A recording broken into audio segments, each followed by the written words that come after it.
Sveiki, man skatītāji! Nu jau trešo reizi filmē sākumu. Šodien 15. marts, saulaina dienā. Puķes. Skaidrs. 6 maisi. Ja kādām vajag, dodiet ziņu. Skaidrs ir no dēļiem. Ēvelēju. Veselu čupu to sēvelēju. Baigi garlaicīgais darbs, goda vārds. Pusmaisiņš. Bet šitās ir netīrs. Tā kā tā. Tās ir tīrs. Ja kādām vajag, dodiet ziņu. Par šito brīnumu. Ir tā, ka tur bija jautājums, kāpēc, kur video no ezera, ledus. Īsti nav ko bija rādīt, kā pāris kritienus. Kā rezultātā tika locīta stūra kārtējo reizi. Un, jā, un tagad ir jauna stūra. Šitā tā ir dārgāk, šitā maksā 60 eiro. Iepriekšējais bija lētāks. Man palika žēl. Vairāk negribu locīt stūrus. Nu, lūk. Un. Tā es vēl roku tur nolauzu. Sajūga. Arī gribēju kā labāk sanāca, kā vienmēr. Nu, lūk. Bļēns kaut kas. Vāciņš tak. Brēmis šķidrumam. Par hermetiķiem. Bija tā, kad Volvo, viņš tā teica man viens, kad Volvo ir tur kaut kāds speciālais. Jā, viņam ir speciālais, bet ne jau tām dēļ es to hermetiķi mainīju.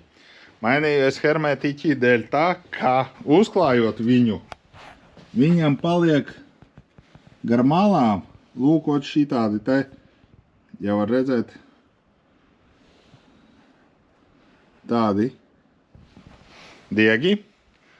Nosauksim viņus tā. Nu, lūk. Un ja tu viņu vairāk uzsmērē, viņš tur vairāk iekšpusē paliek. Un man bija baila, kad viņš vienkārši notrūks kaut kur, un tad kādā eļas kanālā iekritīs iekšā vai iemals viņu, ja, un tad sākas problēmas ar eļošanas sistēmu. Tām dēļ es vienkārši nomainīju to hermetiķi, lai nebūtu. Jo šīs te hermetiķis es tā nopratu, kad viņi var, viņš izkalo laukā un viss. Tur pati tā plēvīte, ja, kas rodās no starp detaļām, viņi ir ļoti, ļoti plāni. Tāpēc, šis bija labāks. Un, kas ir? Pabišķim, top žoks. Nu, lūk. Viņi sāka zilēt, pelēt. Nu, lūk, un es uzstādīju šādu te ventilatoru, lai viņš pūš un žāvēdēļus. Būtu es gudrāks, es viņu uzstādītu jau tik līdz viņi jāstāja iekšā tos dēļus. Ar domu, lai viņi te žūst, jo siltais gaiss pūšās, bet viņš negribēja īsti pūsties, tā kā uzstādīja papildus ventilatoru. Labi, ka senukajā toreiz nopirku 20 eiro 100 gadus atpakaļ. Nu, kaut kā tā. Tad es uzstādīju, sāku stādīt veidņus šādus te, lai piebatonētu sienu klāt un būtu tā nepusē. Nu, lūk. Vienīgais tas, kad šīs te dēles 1,5 centimetru atšķirās no šī te dēļa. Lūk. Nebūs taisns leņķis.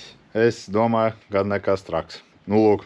Un tad bija tā, kad es te biju saslimis vēl pāris dienas un tā un šitā gribēju uzfilmēt, tad es te vārtījos.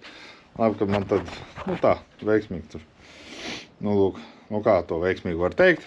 Viss kārtībā. Iztika ar pāris dienām, pavārtījos un viss. Nu, lūk. Bija aizbrauc uz Ventspilu, apskatīt savu jauno objektu, bet par to vēlāk. Teiksim, nākamajos video. Un biju aizbraucis uz Volkswagen centru salabot mašīnīti. Nu, kā salabot, izsīta kļūdu, kad vajag dzinējām apkopu kaut kādu. Zvanīju viņam, viņi stāsta, kad padziļinātā apkopa. Es jautāju, bet man tikko mainīja eļu, tur decembrī. Un kopš tā laika esmu nobraucis tur, es nezinu, kaut kā 400 km tikai, jā, marts. Un es esmu nobraucis pavisam kaut kādu 500 km, kopā, kopš decembra. Nu, lūk. Jā, bet tā būs padziļinātā kaut kāda servisa apkopīta, tur mainīs bremžu šķidrumu, tur mainīs to, mainīs šito. Saka, nu labi. Nu, un beigās tas izmaksāja kaut kāds 250, kaut kādu nepilnu 260 eiro. Nu, lūk, viņi jau vienu dienu, kāpēc es viņam zvanīju, viņam, tā sakrita, ka vienu dienu vakarā es noliku mašīnu, gāju nost, slēdzu ciet, un viņi neslēdzās. Pienāca bišķi tuvāk, hopā izslēdzās. Domāju, labi, gadās maskas. Nu, lūk. Nu, un te bija, burtiski pēc 15 minūtēm man zvana, saka, brauc uz pirti pie mums. Es nu labi, un tagad kāpt mašīnā un nevar iekāpt, jo viņi neslēdzās vaļā. Es tur ņēmos tā un šitā te, atvēru mašīnu, un viņa man raksta, kad mašīna neatpazīst atslēgu. Un diezgan stulbi sajūta, jo ja tu brauc komandējumā kaut kur tālu ar viņu, ja, un viņi tev pēkšņi neslēdzās vaļā, nu tad ir kā ir. Nu, un tad es zvanīju Volkswagen centram, prasīju, kas tur ir. Viņi, nu, nezinām, jāskatās, elektriķis būs tur kaut kādā 2. aprīlī, bet viņi pateica tā, ka ja tā nebūs mašīnas vaina, ja nebūs kļūdiņa, ja tā nebūs garantijas gadījums, tad nāksies šķirties no 105 eiro. Nu labi, lai viņi vismaz paskatās, kas tur ir, lai nebūtu pēc tam brīnumi visādi. Nu lūk. Nu un tā ņemās, darās pagaidām.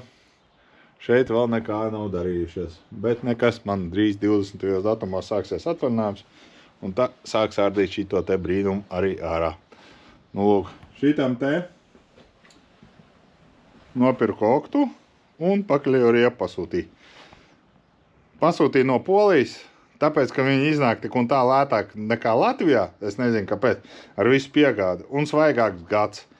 Latvijā tur bija kaut kāds 23. gads, un tur bija 24. gads, un es nezinu, un vienkārši paņēmu pasūtīju poļos, ja pakaļēju riepu, jo šitā te ir diezgan plika. Ja neteikt vairāk, ka viņi jau ir plika. Tāda diezgan dīvaina. Nu, lūk, un, nezinu, priekšējā jāpaskatās, možda arī jāpasūta. Nu, lūk, bet īsti nezinu, negribās sūtīt, jo es viņu grasos pārdot. Jā, priekšējā vēl laba. Pagaidām laba, vai vēl lietojama, teiksim tā. Un, kad es vēl biju iebraucis Ducati centrā, kas nāk jaunais tas bišķais mola, tur tālāk. Aizmirst, kā viņi sauc to autobravu, laikam, autosalons, tur Cupras tirgo un Ducati motocikls. Un tāds pārdevējs savdebīgs tās. Viņš, nu, palūdz viņam, vai var pieslēgties pie telefona, pie motocikla. Jā, tūlītās pārbaudīšu. Jā, var, šim var. Tas ir, tūlītēs pārbaudīšu. Nu jā, nu tā, jā. Un tad, nu, tāds, vai drīkst apsēsties uz viņu? Jā, lūdzu, apsēdieties. Apsēžos. Viņš tos, jums piestāv? Es saku, nu jā, man viss piestāv. Un jo dārgāk, jo labāk piestāv. Nu, lūk. It kā viss, ok, bet, nu, teiksim, šeit ir tāds, nu, stingrs, jā, tāds, nu, ir momenti, jā, bet, nu, teiksim, šeit. Tur viņam tā plasmasa, viņa, īsti viņa, Martiņam arī. Nu, es nezinu, vai nu vienkārši es piekasīšu. Nu, viņš tāds, teiksim, šeit tas stikls viņam regulējās ar tādu pogu, jā, un tā. Nu, izbraukt man viņš tā negribēja dot, bet, nu, to testdrive, jo es saprotu, jo tagad arī bļēns. Es izbraukšu, jā, toreiz vēl bija tāds mitrs asfalts, un viņam jāmazgā, viņš ir pēc tam jāņemās, jāžāvē, jā, tur. Un tad, nu, lūk. Nu, tā pa 15 000 izskatījās bišķi plasmasains. Bet, nu, es tā skatījos, ja pēc viņiem, pēc sludinājumiem, visam pārējiem, ja, nu, neskatās, kad viņiem būtu problēmas ar plasmasu. Nu, lūk, nu. Iespējams, ka man tikai likās, bet, nu, 15 000 pagaidām neesmu gatavs atdot par motociklu. Vēl ir, kur augt. Tā ir, kad paņem 5 000 kredītā, jā, tad vēl tā. Tad, kad paņem 15 000, nu, tad jau, nu, galīgi. Nu, lūk, savādāk. Tagad benzīns dārgs, jāsāk ekonomēt, nu, kaut kā tā. Jā, bet, nu, ir ar ko braukt. Nav jau tā, ka nav. Nu, lūk, labi, gaidīte, būs jaunumi, dosim ziņu un turpināsim. Labi, pagaidām.